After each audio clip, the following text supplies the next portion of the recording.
Hi, everyone. This is Dr. Darshan Shah, the CEO of Next Health and the medical director. And we are here today with a great friend of Next Health, Mr. Jim Kwik, the founder of Kwik Learning. He is the brain coach to the stars. He teaches A-list celebrities, athletes, pretty much everyone you can name. Every name you've probably heard, Jim has taught them how to optimize their brain performance. And you're also the founder of the Kwik Learning podcast, which is one of my favorite Thank you. podcasts on the planet. Talk about great instructional. I like listen to every episode in a row on a car ride once. Yeah, I know a lot of people binge listen, if you will. It was amazing. It was amazing. And I'm also here with Kevin Peek, the president of Next Health, and we're going to have a great talk about optimizing your brain today. So Thank you so much for joining us. Oh, thank you both for having me, and thank you everyone who's here with us. Yeah. I've been looking forward to this. Yeah, me too. I still have like goosebumps coming out of the cryo chamber. And it's just like a reset for my nervous system. So it's pretty much the best ever. Yeah, we were just saying how every one of our forefront guests should be in the cryo chamber right before the talk. Is like immediate jolt of energy. Yeah. And do you feel kind of the brain, the cognitive effects of it as well? I do. I've been doing cold therapy now about 3.5 years. And for me, it's a necessity to lower inflammation. For me, especially when I travel, I mean, it must help with you when you land. And big time. It resets your system every time. Every time. It is so important. So I love all this. This feels like. This is like going, like I talk about superheroes a lot. It feels like This is like Iron Man's med center where he goes for cellular repair, and Captain America gets his serum to be a super soldier. Right. That's where we are. We're like the Hall of Justice, you know? There you go. So let me ask you, how does one become the brain coach to the stars? How does that happen? It's interesting when people see me on stage or they watch me on video. I'll do these demonstrations, right? I'll have 100 people stand up and introduce themselves, and I'll memorize all their names. Or an audience members will give me 100 numbers or 100 words, and I'll recall them forwards and backwards. But I always tell people I don't do this to impress you. I do this to express to you what's really possible. Because the truth is, every single person who's here listening to this could do that and a lot more. We just weren't taught. If anything, I believe we were taught a lie that somehow our intelligence, our memory, our focus, our potential is somehow fixed, like our shoe size. But we've discovered, we've discovered more about the human brain probably in the past 10, 15 years than the previous 1,000 years. And what we found is we're grossly underestimating our own capabilities. And science has proved, again and again, you're talking about neurogenesis and neuroplasticity. And we find that I feel like the reason why we can't tap that potential is because we just weren't taught.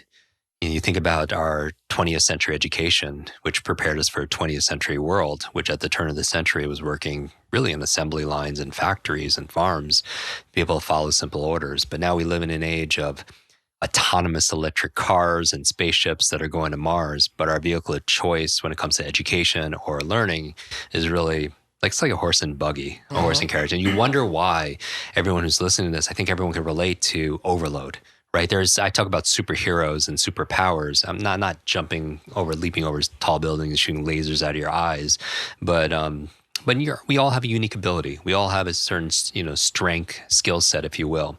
But there's these challenges that this generation is facing more than any previous generation, and it's really driven by this digital age. I can name just a few as supervillains I think people could relate to, and number one is digital overload. Too much information, too little time. The amount of information is doubling at dizzying speeds, but how we learn it, read it, absorb it is pretty much the same. But that growing gap creates a real big health concern, information anxiety. The new term is information fatigue syndrome, higher blood pressure and compression of leisure time, more sleeplessness.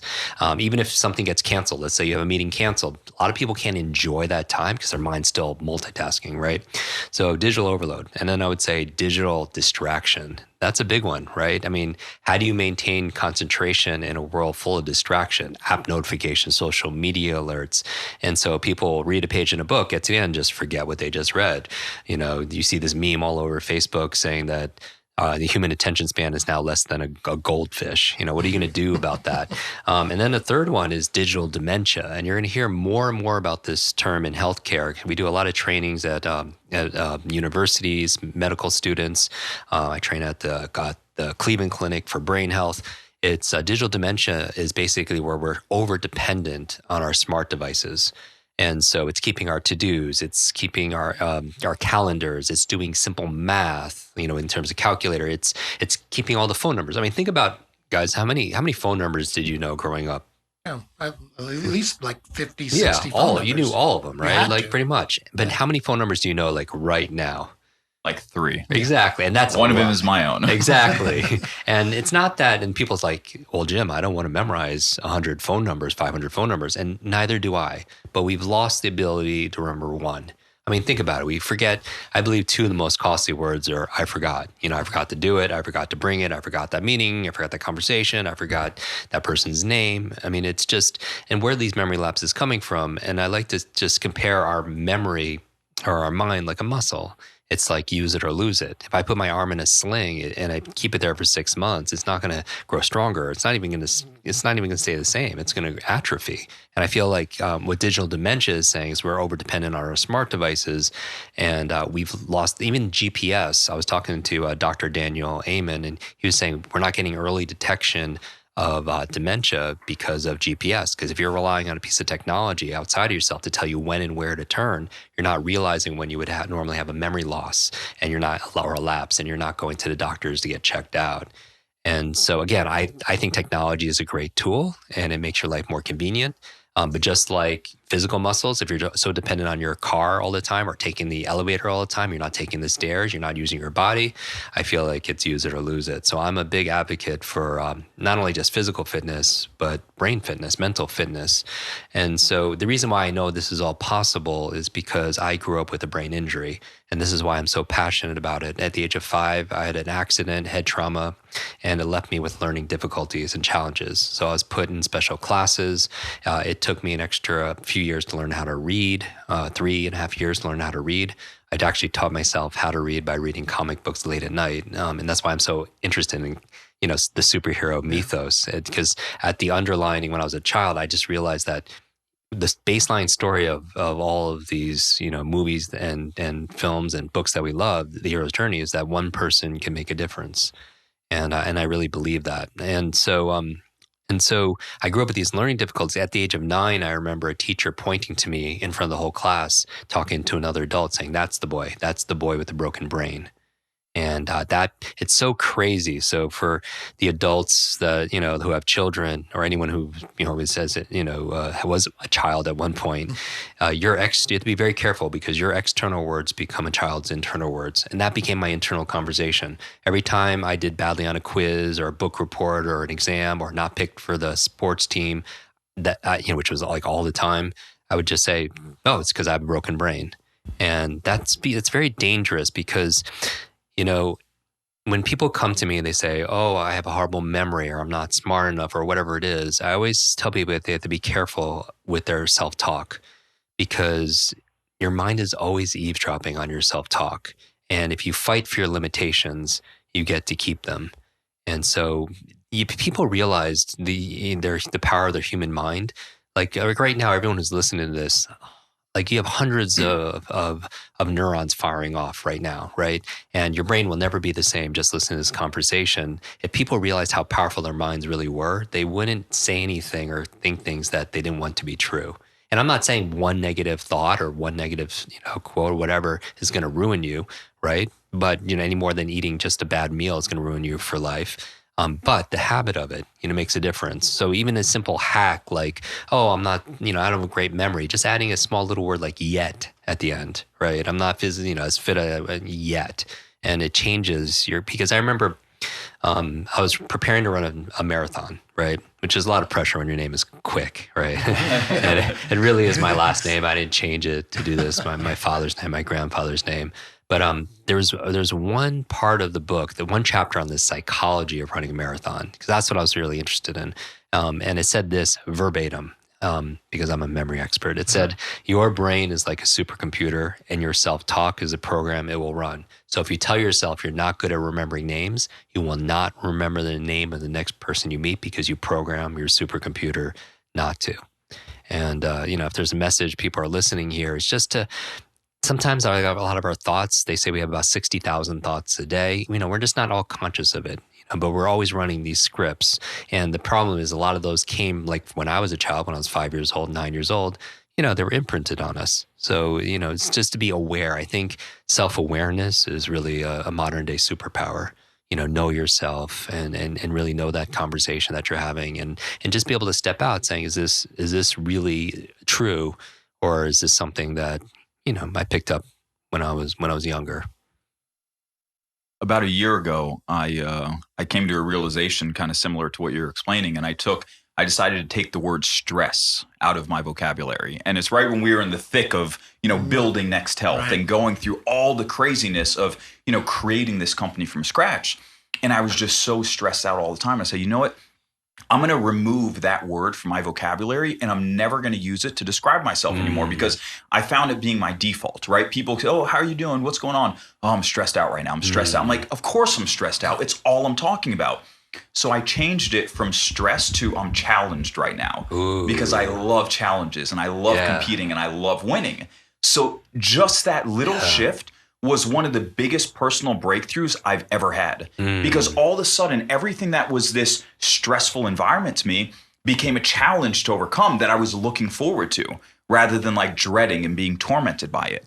So I love hearing that because that's what I experienced. I love that because there's so much power behind these words and we're not conscious of it, especially the internal talk because it's inside. So we're not really doing that audit. Even little things. I did a podcast episode on the power of gratitude. It was a Thanksgiving episode and how gratitude rewires your brain and helps you go into these different brainwave states and forgiveness and everything. But even a little change, where a lot of people come and they say, oh, I got to pick up the kids. I got to work out. I got to journal. I got to meditate. Even just changing a word like got to get. One little letter from an I get to work out. I get to pick up my kids. I get to journal and meditate today. It changes the feeling behind something, right?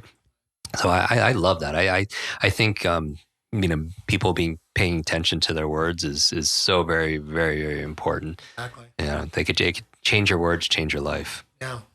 When I was in high school, I picked up Tony Robbins. Back then it was tapes, like there were actual tapes of Tony Robbins, audio Robbins.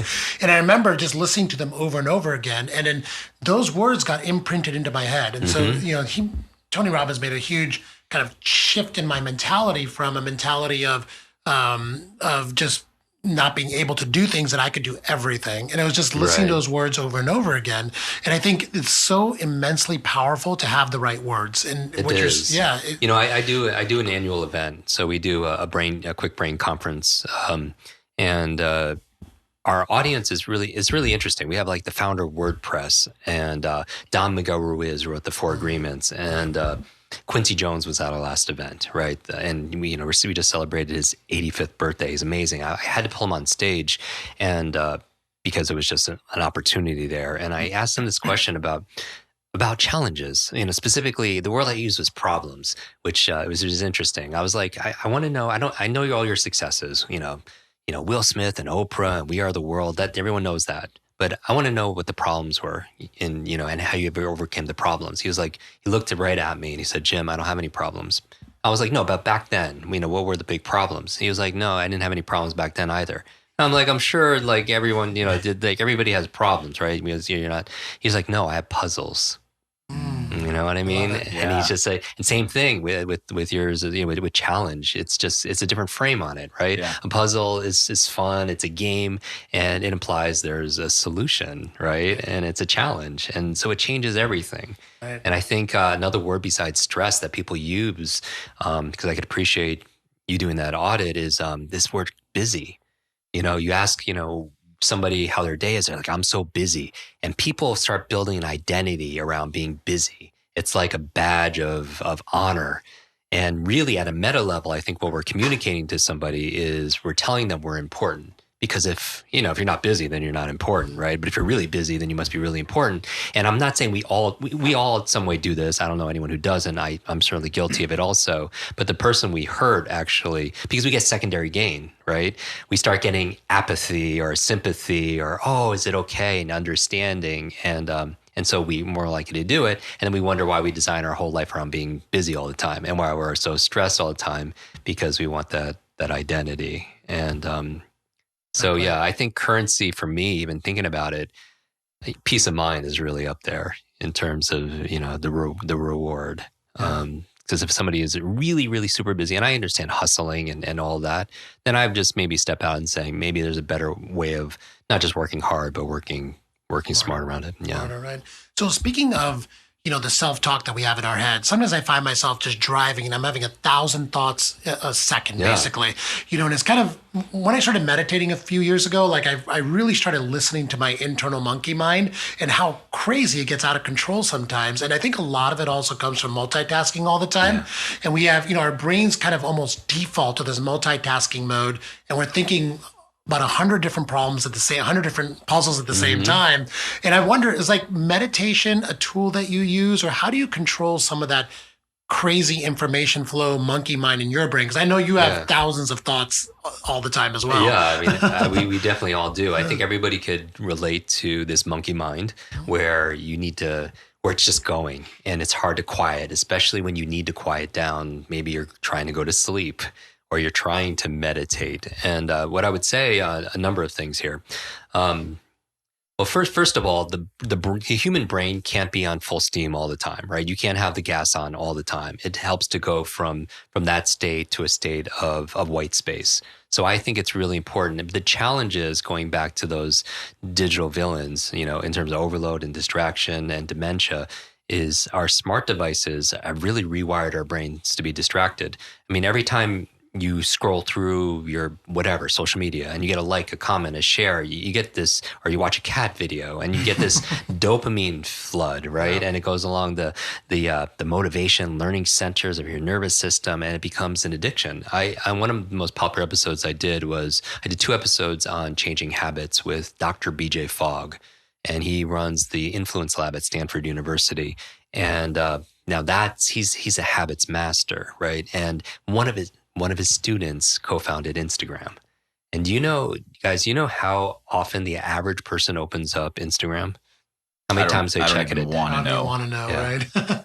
What is it? 150 times a day. That's like, if you, like, I don't do that 150 times, but if you're thinking, I only open it 20 or 30 times, that means somebody is opening it up a whole lot more, right? The average is 150, but it's, they pay these scientists, right, to be able to help design these platforms so they are addictive, so you spend more time there and they make more money, right? Now, I'm again, when I talk about technology or social media, I feel like it's a tool.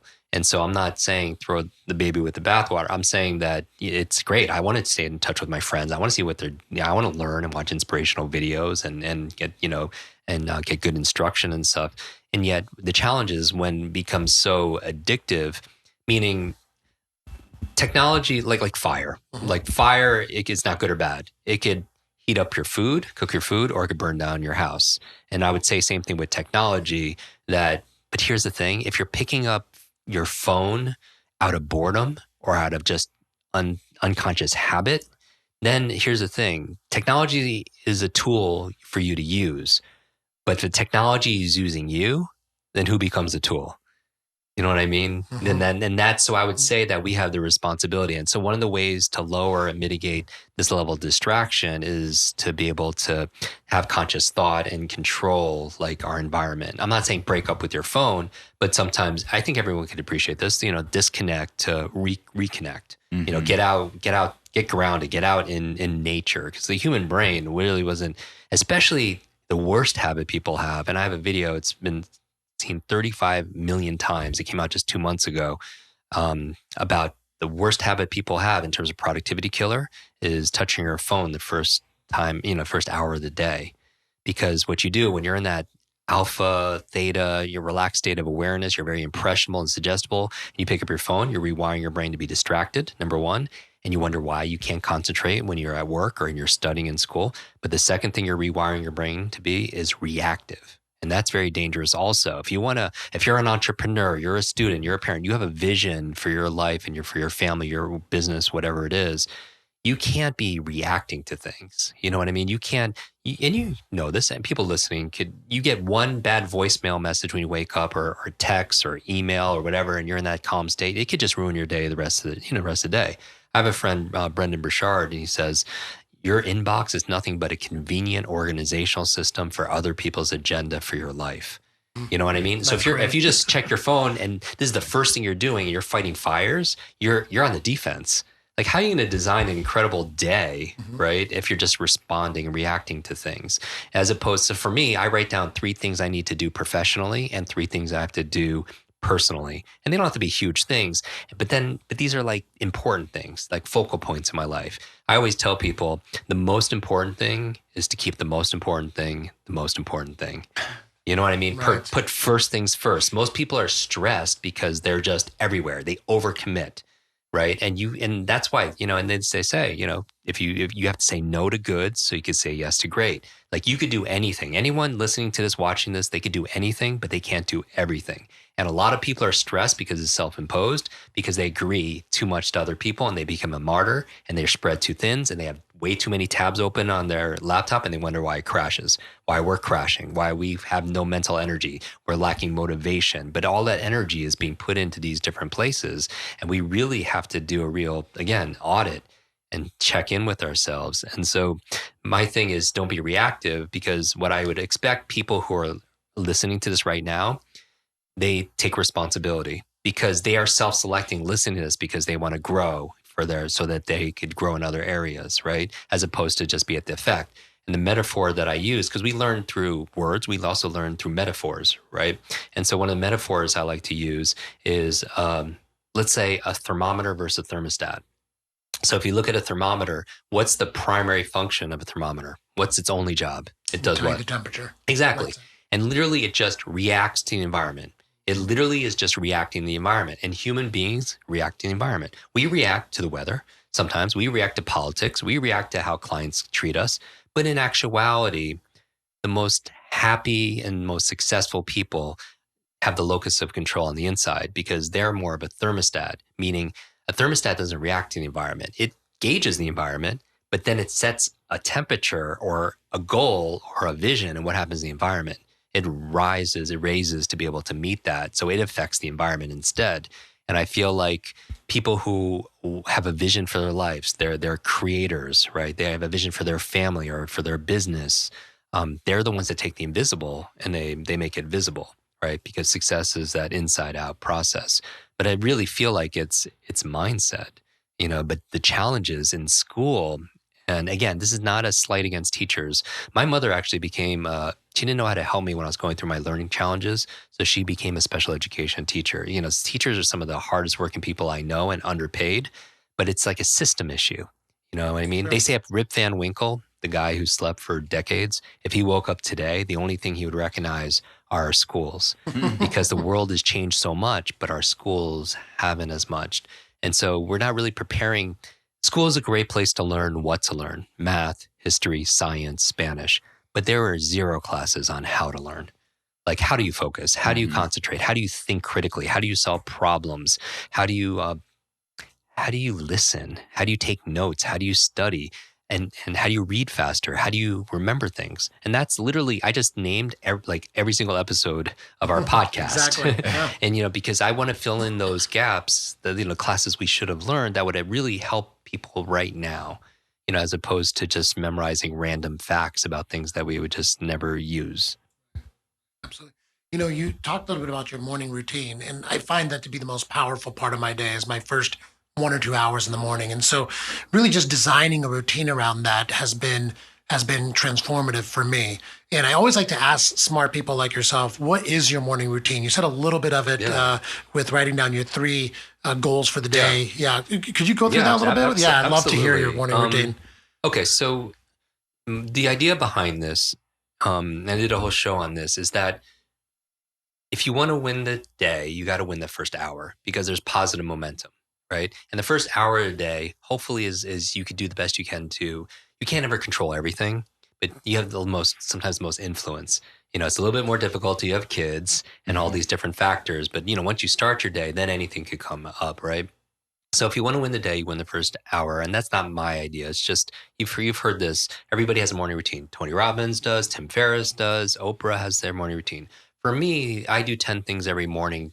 And my focus is to jumpstart my brain. Because the whole premise that I believe is that our brain controls everything, right? It is the focal point. It is the lead domino that affects everything, our health, our relationships, our career, and everything. So we have to dial this in right. And so the first thing I do when I wake up is I remember my dreams. And so I have an actual 6-step process, an episode I did on how to remember your dreams. And you're like, Jim, that's so weird. I've never heard that in a morning routine before. But the reason why I do is because people don't realize this. We were talking earlier about the power of sleep, right? And how it's like the ultimate life hack. If you don't get enough sleep, all the techniques, aren't going to have as much punch, right? But the reason why you sleep is because, it consolidates short to long-term memory. It cleans plaque that could lead to brain aging challenges. The other reason from a cognitive standpoint that I like to state for entrepreneurs or anybody who wants to level up their life is that the dream states, because people don't realize this. When you're learning all day or you're building your business all day, your brain doesn't shut off at night. If anything, it's more active at the nighttime.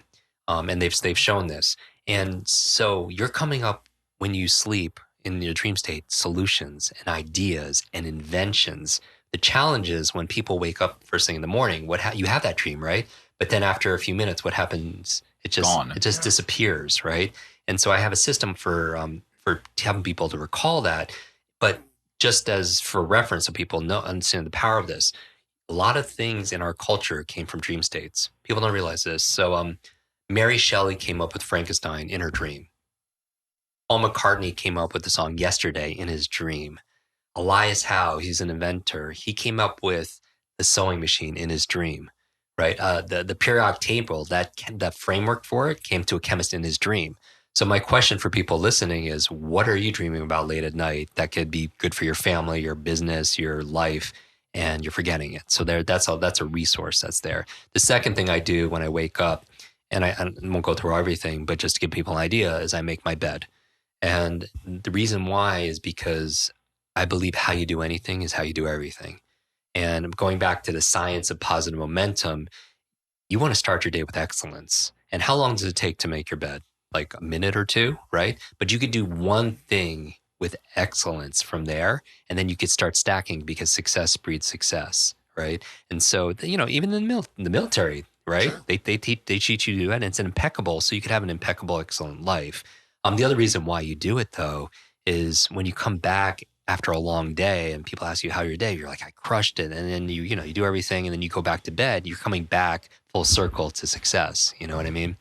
From there, I do these things in no particular order. I will brush my teeth.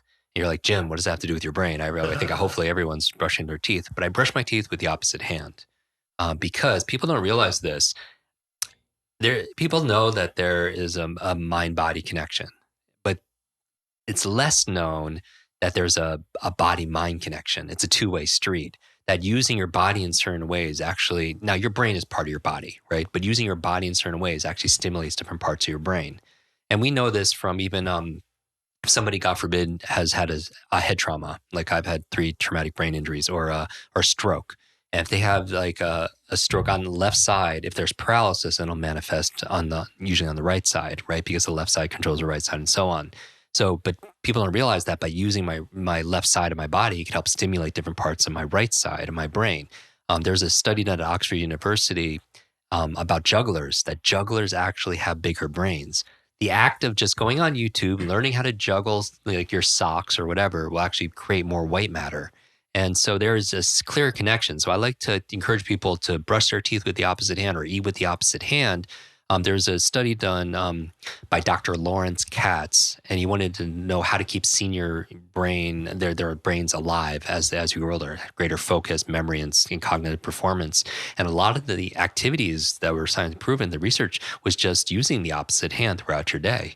little things like that. And that's something we could all do. And the other reason why you do it is it makes you present. It puts your mind in the moment, as opposed to a lot of times we're thinking in the past or in the future or wherever it is. It gets us present. I also drink water. One of the first things I do every single morning, and that's kind of obvious, but we lose a lot of water through respiration, perspiration when we sleep. The brain, the body, 70+% water. And so hydration is obviously very important to that. I also work out for about 3-4 minutes first thing. And there's a lot of studies done. There's a study done in Appalachian State basically saying that they had people working out at 7 a.m., 1 p.m., and 7 p.m. And they went in terms of sleep and weight loss and everything, and found that people who did it first thing in the morning, they got better results. And I don't do my whole workout in the morning because I don't have the time. I'm not set up for that. But just 3 or 4 minutes getting my heart rate going is very powerful. And again, and whatever's good for your heart is generally good for your head. Blood flow, oxygen, and so on. I'll take my shower, and we talk a lot about cold therapy, so I'll take a cold shower. I prefer cryotherapy myself, but I feel like it's important for people even who are listening to this. I do it just for a nervous system reset also, but I cycle between cold and hot. But the other reason I do it is because it's difficult. Like people are like, oh, I love this guy until he got tough about saying, cold showers. But I feel like, again, how you do anything is how you do everything.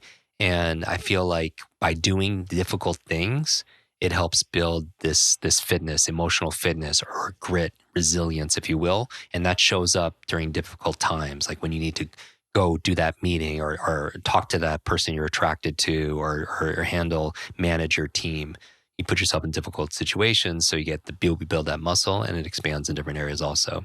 And so I do all these. I make a green drink and a brain power smoothie. I talk about my favorite brain foods. And I know you had Max Lugavere, who's a friend of mine, also on the show before. And I showed Max how to memorize the 10 foods that he talks about, so he can do it forwards and backwards. But I believe what you eat matters, especially for your gray matter, right? And so avocados and blueberries and broccoli and olive oil, eggs, all of those neuroprotective.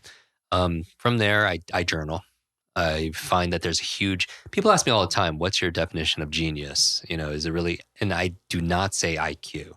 I could show anybody who's listening to this how to hack an IQ test.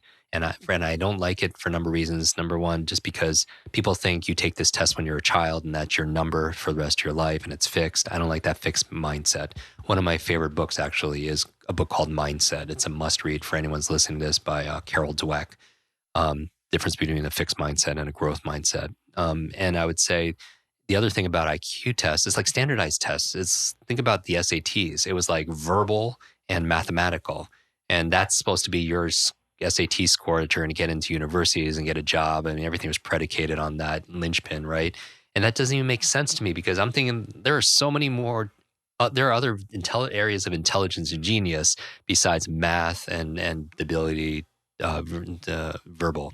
And so I'm thinking things like, what about interpersonal intelligence? People who are great with people. That's pretty up there in terms of genius. What about intrapersonal? What about artistic or visual spatial skills? People are great artists or great graphic designers. What about musical intelligence? What about kinesthetic physical intelligence, the athletes, the dancers? There's great research done by Howard Gardner out of Harvard that talks about multiple intelligence theory. And so, but when I think about genius, I think about pattern recognition. I feel like the people who are geniuses in finance and fashion and technology and health and fitness, they see patterns other people don't see. And one of the patterns I recognize when I study genius is a lot of geniuses journal. And think about what Da Vinci's journals are worth, or Einstein's, or Edison's, right? Or Madame Curie, or like, it's just, they're priceless. But it makes me think, is it because they're geniuses that they're journaling, or is it because they're journaling all the time and reflecting and making notes that they become experts, and genius and masters at their craft? So I like to journal, and I have a whole process of journaling, and I've done, a whole episode on note taking and journaling, and there's a gratitude portion of it in setting my intentions for the day, and also remembering my day. I feel like, yes, I teach people how to remember foreign languages and facts and figures lightning fast.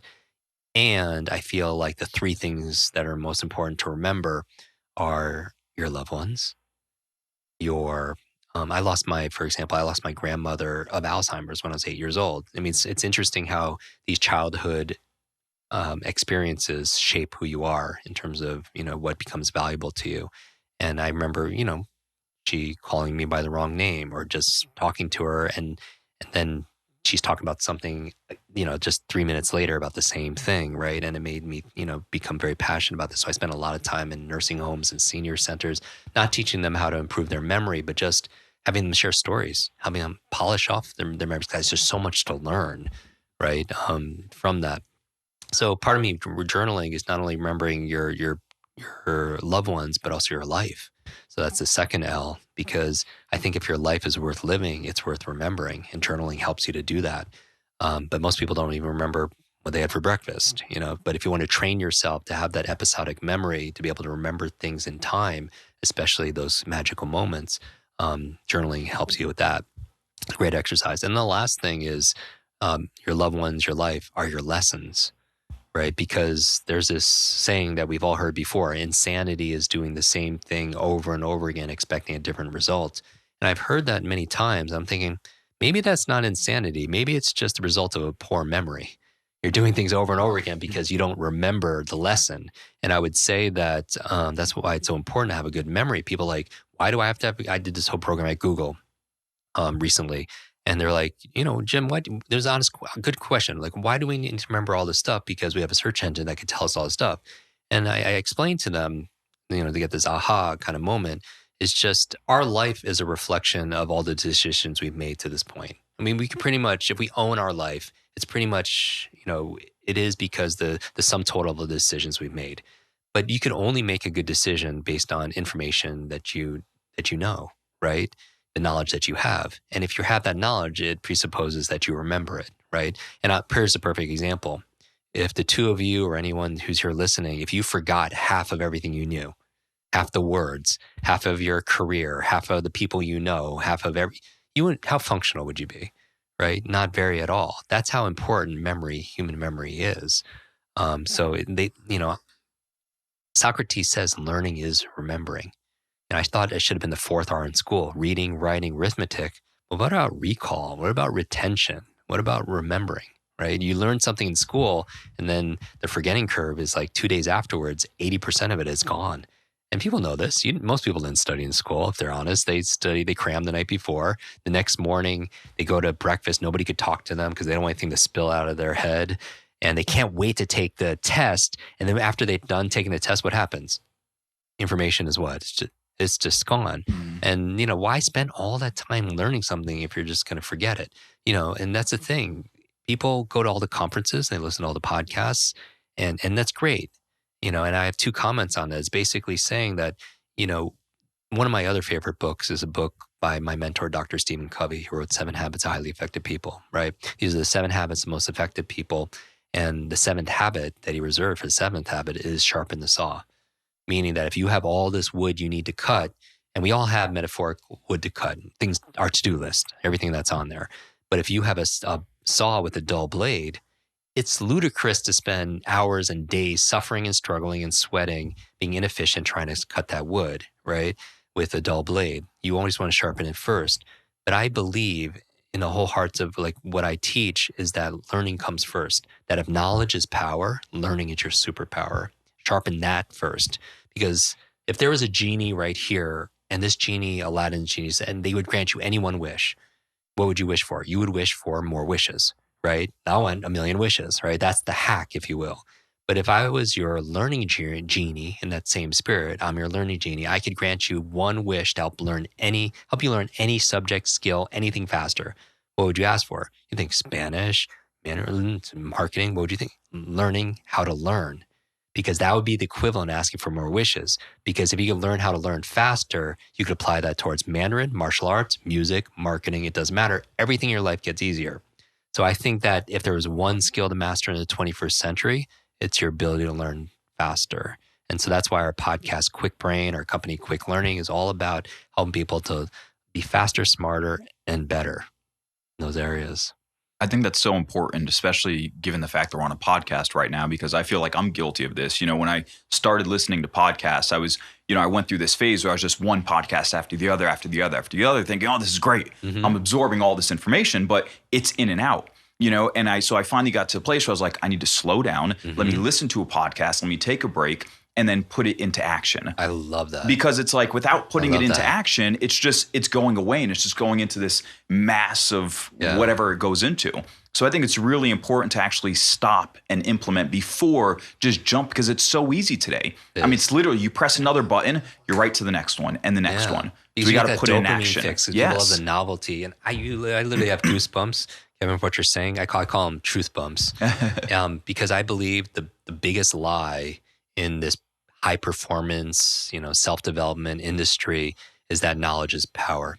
It's not. It's only potential power, and only becomes power when you apply it. Because all the podcasts, seminars, coaching, whatever, none of it works until you do, until you work. Exactly. Right. And that's the thing. And so we have to, my drive, I believe that we started this conversation with our self-talk and the power of words. I think the power of words, as you build on it, and we talked about power metaphors, which is also words. Another way of using it is the power of questions. I think the questions we ask ourselves on a daily basis define a lot of our focus and our reality, meaning that any given time, the human brain could focus on 2 billion different stimuli, right? You think about all the stuff that's going on in your environment, internally and externally. And so primarily, I look at the brain as a deletion device. It's always trying to delete, and just because you can only pay attention to so much. If you didn't filter all that noise out, we would go crazy, right? And so what determines what you focus on, one of the things are, besides your values, are things you ask questions about. And questions really are the answer. So perfect example, going back to the SATs. If you're reading all this in school, they teach you to go read the reading comprehension, and then here are 10 questions they're going to, they ask you at the end, and hopefully you have an answer for those.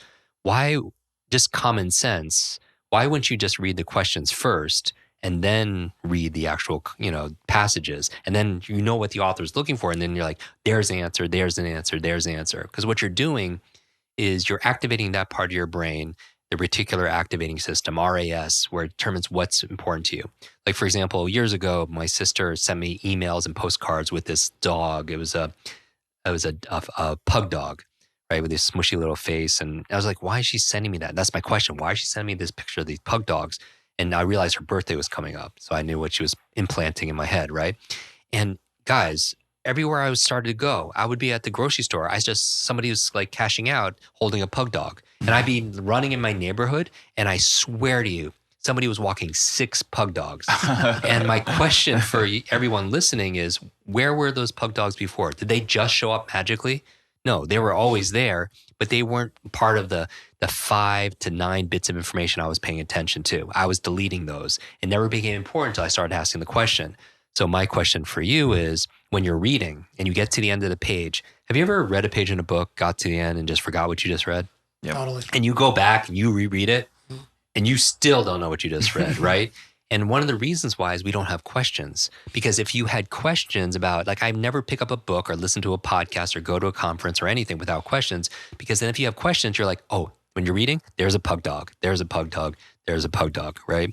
And so I'm always looking for that. Now, this will blow people's minds. There's a question you're asking yourself every single day, because it's your dominant question. Because really, when it comes down to thinking, we do a whole program. We have kind of the Udemy Khan Academy of accelerated learning. So we have students in 180 countries. We have a 30-day speed reading program, a 30-day focus program, a 30-day memory program. One of the most popular programs we have is a thinking program, like how to think, solve problems, make decisions. So how do you think faster, right? Everyone wants to think faster, because this is where because nobody listening to this is paid for their brute strength. You're paid for your brain strength, right? You're not paid for your muscle power. You're paid for your mind power. And the faster you can learn, the faster you can earn. I don't just mean financial. That's obvious. But I mean all the treasures of our life, right? You can learn. I mean, there's a book out there that can pretty much solve most of the challenges that most people face, right? And what I love about it is if somebody has decades of experience, like the two of you, and they say put it into a book, and you can sit down in a few days and read that book, and you can download decades in a days. that saves you the number one resource you have outside your brain, which is your time, right? Because the time is the one thing that you can't get back. But going back to being a quicker thinker, when the thinking is nothing but the process of asking and answering questions. And if people are listening to this saying, is that true? Notice in order to think about it, you had to ask a question. Is this true? Right? So you have questions you ask on a regular basis, and there's some that you ask more than others. And so, for example, I have a friend, and we went through this process, and we found out one of the questions she asks herself all the time is this question: how do I get people to like me? Now, you don't know this woman. You don't know how old she is. You don't know her ethnicity. You don't know her financial status. You don't know anything about her, but you know a lot about her. Like if a woman asked herself, this woman, hundreds of times a day, how do I get people to like me? Tell me about her. Like, what is she like, her personality, her life? Insecure. She's insecure. Shy. She's shy. She's insecure. What else? Self-conscious. She's very self-conscious. She's a people pleaser, right? And, when she'll go from one person to another and she changes, like a chameleon, because she's always molding to around people around her, right? And you know all this stuff about her, but you only know one question she asks herself. And so my question for everyone listening, in terms of big aha, I know people are taking notes on this. What are some of your dominant questions? You know what I mean? Like, what are the questions, everyone who's listening to this, what are you asking yourself on a regular basis, consciously and probably 1,000 times a day unconsciously, because that determines the pugs that you're focusing on, right? And so, for example, one of the questions that would really support people going back to just, listening to podcasts and just not applying it is just, what if you ask yourself, like, I'm obsessed with these questions. Because I grew up with learning challenges, the boy with the broken brain, I would obsess over this question: how do I make things better? Like, I literally, since I've been a kid, have been obsessed with how do I fix this, because I was broken. So I just want to fix everything, everyone around me. Another question I ask all the time, because I know knowledge is not power. And the reason why I know is because when I started teaching this when I was about 18 years old, I finally hacked my brain.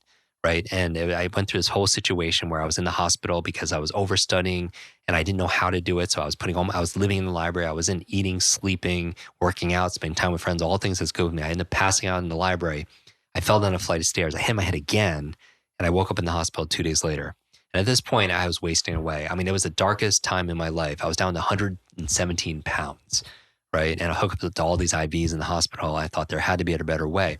And when I had that thought, the nurse came in with a mug of tea, and on it was a picture of Albert Einstein, which is the opposite of what I thought I was, genius. And on it was this quote that you've heard in different iterations, said, the same level of thinking that's created your problem won't solve your problem. And it made me ask a new question. Notice the theme here, questions. And I was like, what's my problem? It's like, well, I'm a really slow learner. Well, how do I think differently about it? Well, maybe I could learn how to learn faster. And I put my studies aside, and that's when I started studying, personal development and speed reading and meta learning and meta thinking and, mnemonics, 2,500-year-old memory techniques and all the adult learning theory, multiple intelligence. I started pouring myself into it. About 60 days into it, a light switch went on, and I just started to understand things for the first time. I read my very first book cover to cover. You know what I mean? And I just started to apply it, and my grades shot up, and so did my life. But the reason why I'm here with you gentlemen here today, 25 plus years later, is because I started to teach this to other people. Because I was so upset that I struggled for a decade and a half every single day. My whole identity, felt like I lost my childhood because I was suffering when I could have learned these simple things. And I was like, why I wasn't taught in school? So I started to teach, and I started to tutor. And one of the first people I was tutoring, she was a freshman. This will blow your mind. She read 30 books in 30 days after going through my tutoring. And I wanted to find out not how she did it. I know exactly how because I taught her. I want to know why. I'm very interested in human motivation. I did a program recently in Silicon Valley. And after I was done with my talk, Bill Gates comes up to me and he was in the audience. And I asked him if you could have anyone's superpower. I asked, asking the superpower questions. What would you be able to do? And he was like, Jim, if I got any superpower, I'd be able to read faster. And I was like, oh, I could totally help you with that, right? And Warren Buffett's like, I probably wasted 10 years of my life reading slowly because people don't realize this, but we The average person has to process information about 4 or 5 hours a day. Just process information. Think about emails and blogs and on books, newspaper, like everything you have to process. If you could just double your reading speed and do it in save 2 hours a day, 2 hours a day over the course of years, what's 1 hour a day over the course of a year? 365 hours. Wow. Like, how many 40-hour work weeks is that?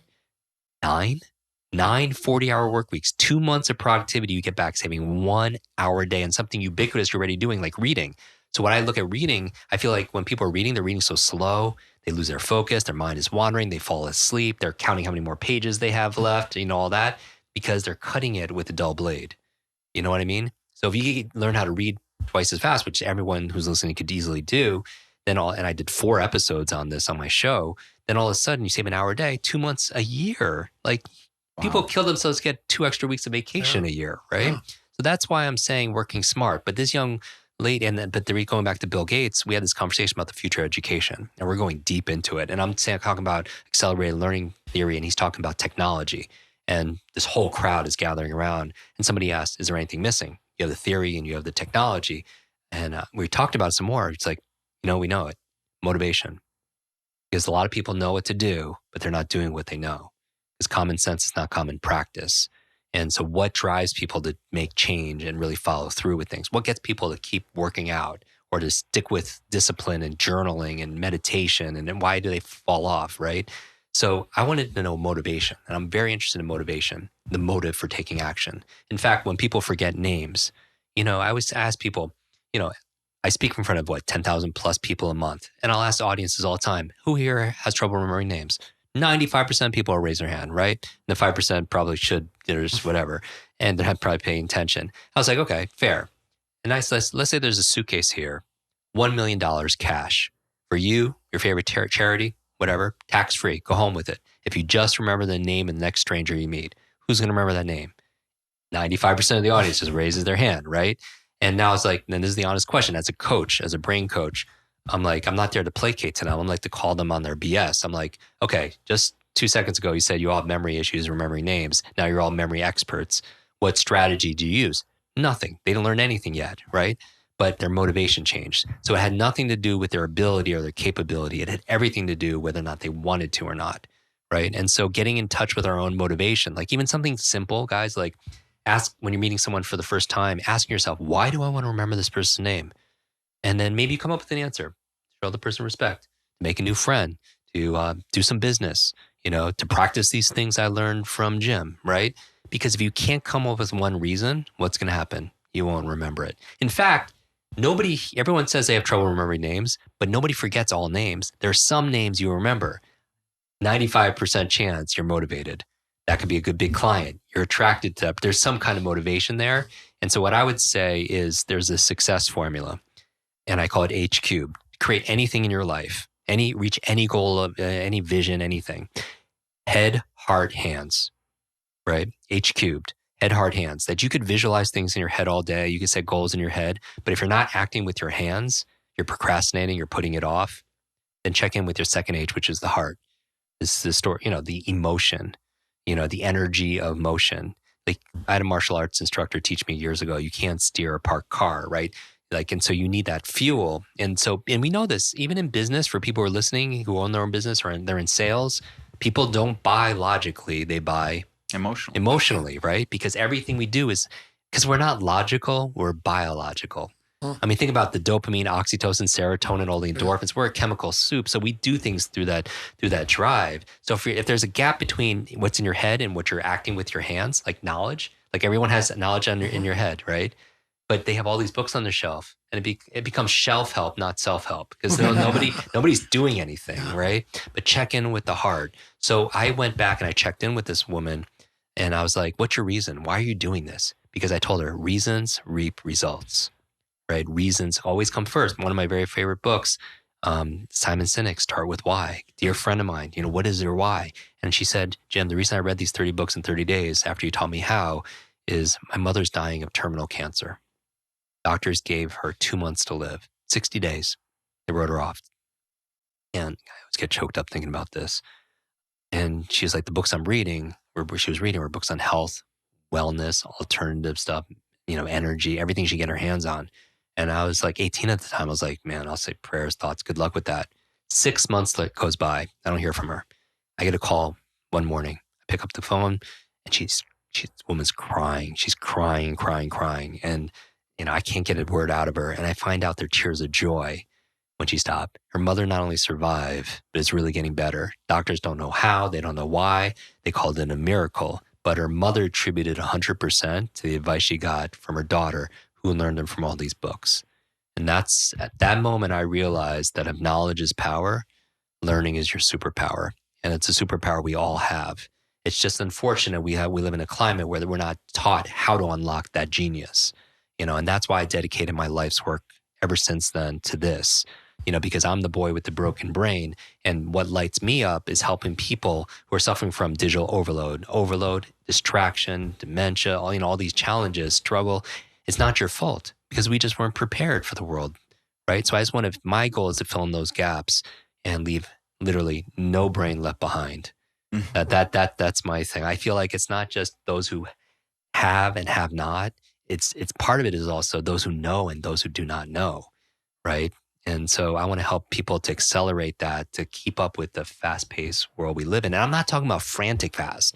Like when I read or I teach people to read 2, 3, 4 times faster, it's not like frantic fast. It's the focus and there's a peace of mind because you're not trying to multitask. And for those people who think they're multitasking, let's put an end to this right now. Science has proven, all the research has proven across beyond a shadow of a doubt, there's no such thing as multitasking. Yes, you could ride a bicycle and chew gum and be on the phone, but you cannot do 2 cognitive activities at once, meaning that you can't be doing 2 projects and so on. Really what you're doing is task switching. And every single time you go from task to task, what you lose is time because it takes anywhere from 5 to 20 minutes on average to regain your focus and your flow, get back into that flow state. So you're actually losing time. And they've shown this even with doctors that the people will make more errors and more mistakes trying to multitask. So if we want to be able to get more done, focus on one thing at a time. That's fantastic. I think, everything you said is just so incredible. And what I really love about what you do too is you figured all this stuff out and you're teaching it. And one of the things that I learned from a very young age, just being in medicine, we have this saying, it's called see one, do one, teach one. And so that's my question to ask myself is, everything I read, everything I listen to, if I don't immediately teach it to somebody else, it goes away. And I think that teaching part of learning is also so important. And I always ask myself, like, how am I going to teach this to somebody? And that really makes me do some mental gymnastics in my head to flip it around in my own words and put it out there again. And that's what's really helped me. And it sounds like you've done that with everything that you've learned as well. Going back to these dominant questions that we ask ourselves all the time. One of them was, how do I make this better? The other 2 questions I ask all the time that I've trained myself to do, that anyone could also do the same, is number 1, when you're reading something, listen to a podcast, even now, as people are listening to this, how do I apply this? Obsess about that question because that's where you take knowledge and turn it into power. How do I apply this? The second question I would ask obsessively is, how can I teach this to somebody I love? How do I teach this to my spouse, my kids, my team?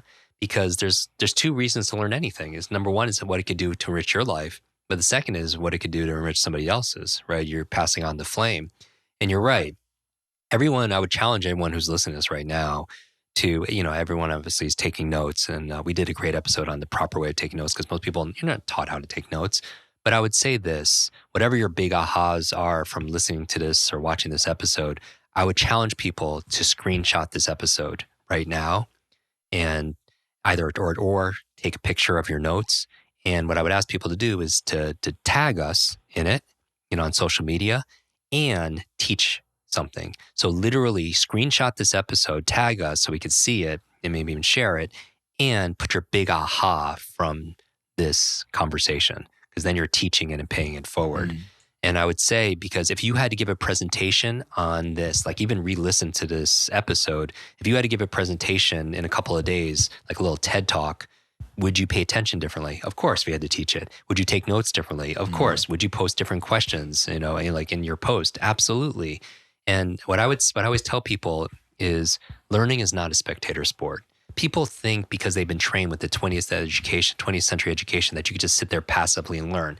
The human brain doesn't learn through consumption. It learns through creation, right? And you cannot sit there quietly and not talk to your neighbor and not get involved, because learning is not a spectator sport. Just like life, you have to get off the bench and get involved and roll up your sleeves and make it active.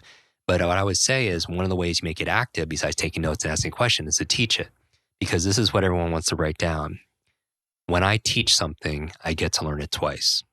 When I teach something, I get to learn it twice. And so learn with the intention of teaching, and you'll learn it twice as fast.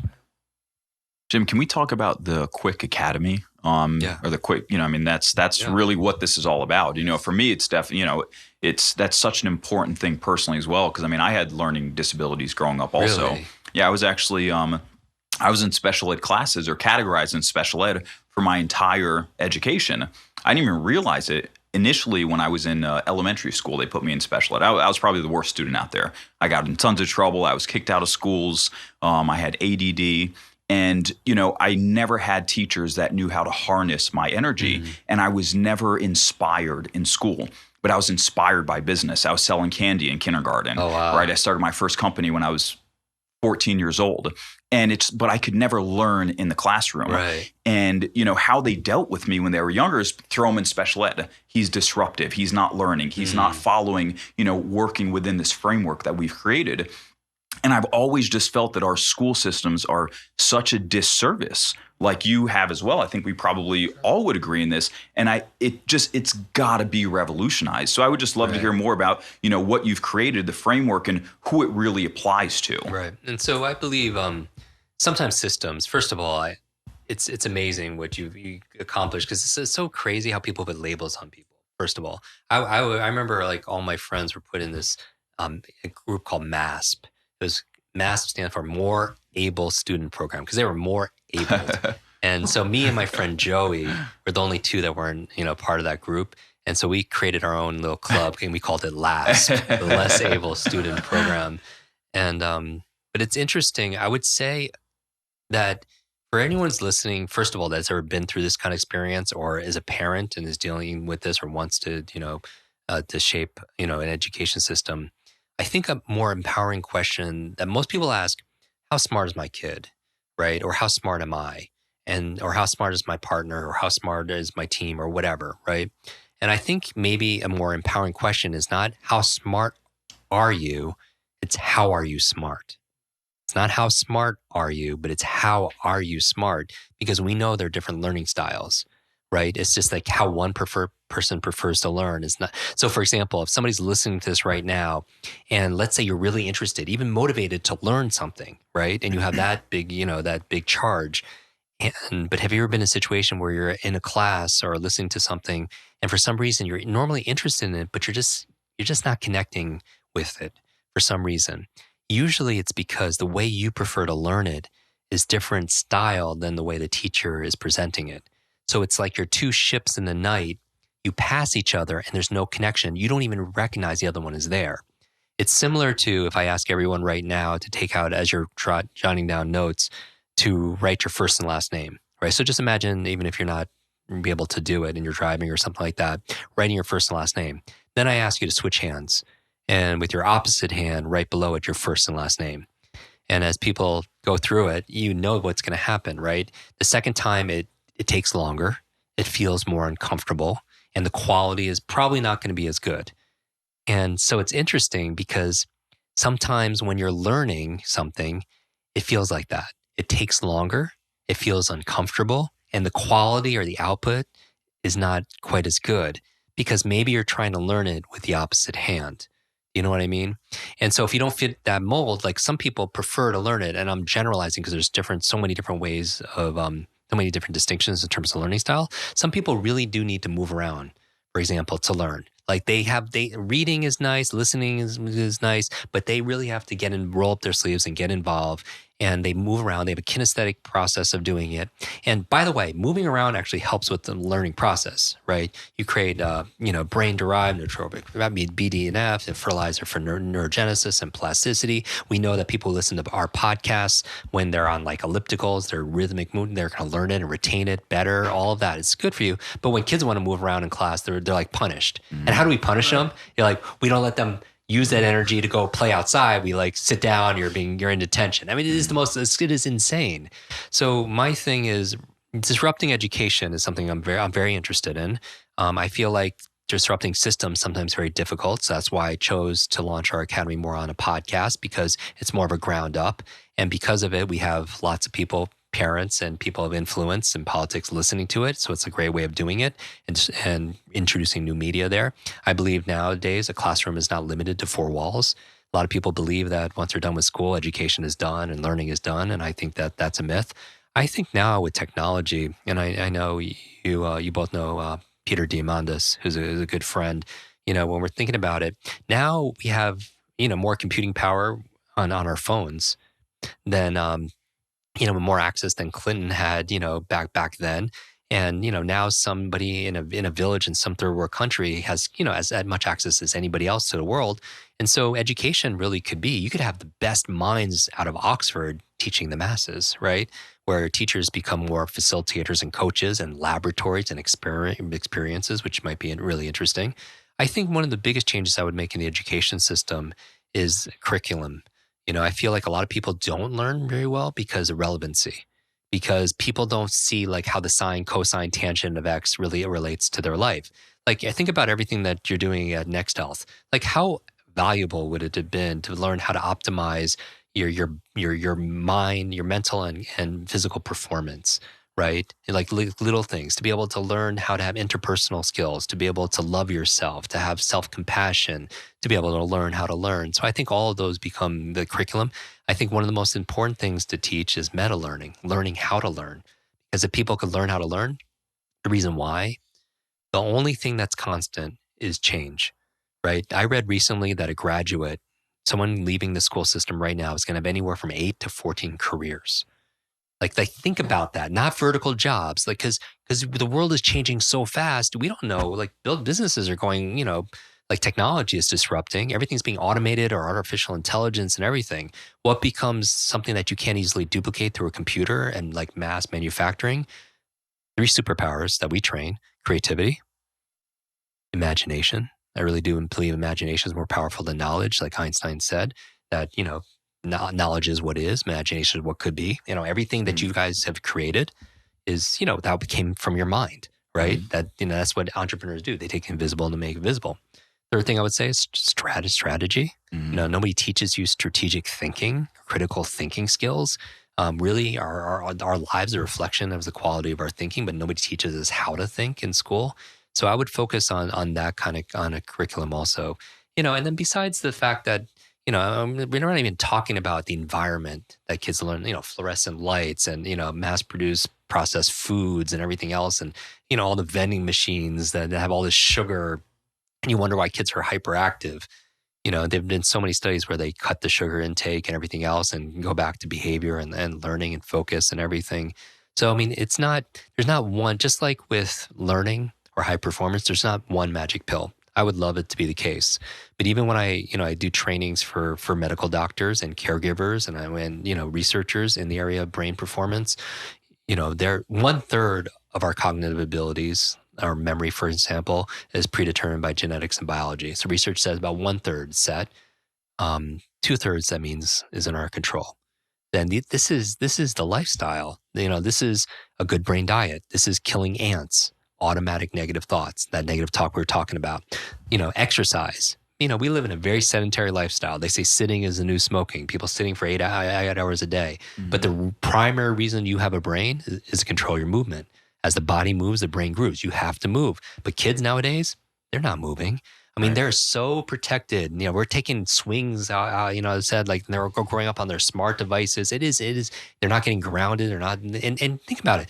Kids need to crawl. They need to move to develop their brain, right? I mean, this is just This is just science, And so brain nutrition, another thing, they go through your tests, get a good, full spectrum, nutrient profile and see what you're deficient at, because you can learn all the great, I'll just go through our podcast, start with episode 1 and go through it, like an academy, online mobile academy for your mind, and I'll fill in all the gaps. But you could do all that and, be short of DHA, or B vitamins, and you're just not going to get the same kind of performance. So I would say that's number 4. Number 5, that's going to move the needle for you, positive peer group, because who you spend time with is who you become. And, they say if you spend time with 9 broke people, be careful because you're going to be the 10th, right? Because who you spend, and there's a science to this too, because you have these mirror neurons, where you're always imitating other people that you spend the most time with, and not only their behaviors, but their attitudes and their habits and their values. And so you have to be very careful, because a lot of people out there, I did a trainings with Jim Carrey, prepare him for a film, and we're at his home. And we're making guacamole, which is a great brain food, in his kitchen. I ask him, why do you do what you do? Motivation. I'm obsessed with what drives people. He was like, Jim, the reason why I act, like a complete fool or so extreme and all these characters on film is because I want to give people permission just to be themselves. You know what I mean? And he's like, my mission is to free people from the concern of other people. Because I believe personally that people mitigate who they are. They don't fully express themselves because of other people's expectations, right? Because you could go broke buying into the opinions of other people, right? I spent a lot of time, I was mentioning, with nursing homes, helping them fine tune their memories. One of the biggest regrets people have at the end of their days is they didn't live their life. They lived their life, for the Joneses or for their parents or for somebody else, but it wasn't their life, right? So learn from that. And so be around people, positive peer people that just encourage you, that challenge you, that are kind, that are rooting for you, that educate you, that uplift you, because that's important. Mirror neurons. 6th thing, clean environment. It's good for your brain, because your external world is a reflection of your internal world. I love your facility because it's like immaculate, right? But do you know this? When people clean their office, they clean their desktop, you have clarity of thought also. 7th thing, sleep. Right? I mean, goodness, like, how's your brain the next day when you get a horrible night's sleep? How's your focus? How's your ability to think? How's your memory? None of that happens. So you got to make sleep a priority. I would say number 8, brain protection, meaning that what will keep you from having your quick brain, as I call it, or is this superhero brain, superhuman brain, is not protecting your brain. Just wear a helmet, avoid extreme, situations or sports, or, and also I did an episode on EMFs. We had a doctor talking about just the challenge. We don't know what your cell phones that you keep right to the side of your brain, the effect it's having on your nervous system. We just don't know. And I read recently over 90% of kids sleep with their phones underneath their pillows. Oh, We don't know, right? And so protect your brain. Number 9 and 10, 9 new learnings. If you want to create neurogenesis, neuroplasticity, new brain cells, new connections to the day you die, 2 things, novelty and nutrition. Just like your physical body, you want to build a muscle, you want to build your bicep, give it novelty, stimulus, workout, and then give it nutrition, feed it, right? And then obviously rest. And so, but same thing, if you want to have your brain, you got to learn new things always. There was I don't know if you guys saw, it was on the cover of Time magazine. It was a longevity study with these nuns. I call them super nuns because they were living well into their 90s, and they wanted to find out where's the longevity coming from. And to simplify, basically half of it had to do with their gratitude, their emotional faith, but the other half had to do, they were lifelong learners.